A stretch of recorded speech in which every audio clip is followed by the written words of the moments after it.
दो बिल्लियां और एक बंदर की कहानी। बहुत समय पहले की बात है। एक गांव में दो बिल्लियां रहती थी। दोनों बहुत ही अच्छी दोस्त थी और दोनों आपस में बहुत प्यार से रहती थी। दोनों की दोस्ती का सभी लोग उदाहरण देते थे। वो दोनों बहुत खुश थी। उन्हें जो कुछ भी मिलता था उसे आपस में मिल बांट कर खाया करती थी। एक दिन दोनों दोपहर के वक्त खेल रही थी कि खेलते खेलते दोनों को जोर सी भूख लगी। वो भोजन की तलाश में निकल पड़ी। कुछ दूर जाने पर एक बिल्ली को एक स्वादिष्ट रोटी नजर आई। उसने झट से उस रोटी को उठा लिया और जैसे ही उसे खाने लगी तो दूसरी बिल्ली ने कहा, अरे यह क्या, तुम अकेले ही रोटी खाने लगी? मुझे भूल गई क्या?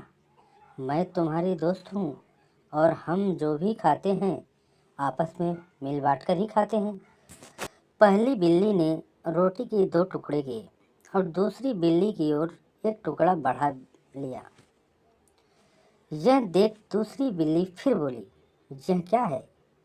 तुमने मुझे छोटा टुकड़ा दिया, यह तो गलत है ना? बस इसी बात पर दोनों में झगड़ा शुरू हो गया और झगड़ा इतना बढ़ गया कि सारे जानवर इकट्ठा हो गए। इतने में ही एक बंदर आया। दोनों को झगड़ते देख वो बोला, अरे बिल्ली रानी, क्यों झगड़ा कर रही हो? दोनों ने अपनी दुविधा बंदर को बताई तो बंदर ने कहा, बस इतनी सी बात, मैं तुम्हारी मदद कर सकता हूँ। मेरे पास एक तराजू है, उसमें मैं ये दोनों टुकड़े रख कर पता कर सकता हूँ कि कौन सा टुकड़ा बड़ा है और कौन सा छोटा। फिर हम दोनों टुकड़ों को बराबर करके बांट दूंगा। बोलो मंजूर है? दोनों बिल्लियों को बंदर की बात जच गई और वो तैयार हो गई। बंदर पेड़ पर चढ़ा और तराजू ले आया। उसने दोनों टुकड़े एक एक पलड़े में रख दिए। तौलते समय उसने देखा कि एक पलड़ा भारी था तो वो बोला, अरे यह टुकड़ा बड़ा है, चलो दोनों को बराबर कर दूं।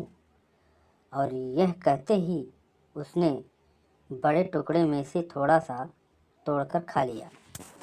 इस तरह से हर बार जो पलड़ा भारी हुआ उस वाली तरफ से उसने थोड़ी सी रोटी तोड़कर अपने मुंह में डालना शुरू कर दी। दोनों बिल्लियां अब घबरा गई। वो फिर भी चुपचाप बंदर के फैसले का इंतजार करती रही। लेकिन जब दोनों ने देखा कि दोनों टुकड़े बहुत छोटे छोटे रह गए तो वे बंदर से बोली, आप चिंता ना करो, अब हम लोग अपने आप रोटी का बंटवारा कर लेगी। इस बात पर बंदर बोला, जैसा ही आप दोनों को ठीक लगे, लेकिन मुझे भी अपनी मेहनत की मजदूरी तो मिलनी चाहिए ना। इतना कहकर बंदर रोटी से बचे हुए दोनों टुकड़े भी अपने मुंह में डाल लिया और बेचारी बिल्लियों को वहां से खाली हाथ ही लौटना पड़ा। दोनों बिल्लियों को अपनी गलती का एहसास हो चुका था और उन्हें समझ में आ चुका था कि आपस की फूट बहुत बुरी होती है और दूसरे इसका फ़ायदा उठा सकते हैं। नमस्कार दोस्तों, आशा करता हूँ कि ये कहानी आप लोग को बहुत अच्छी लगी होगी। अगर अच्छी लगी होगी तो वीडियो को लाइक करना और चैनल को सब्सक्राइब जरूर कर देना ताकि नेक्स्ट वीडियो आप लोगों के पास आसानी से पहुंच सके।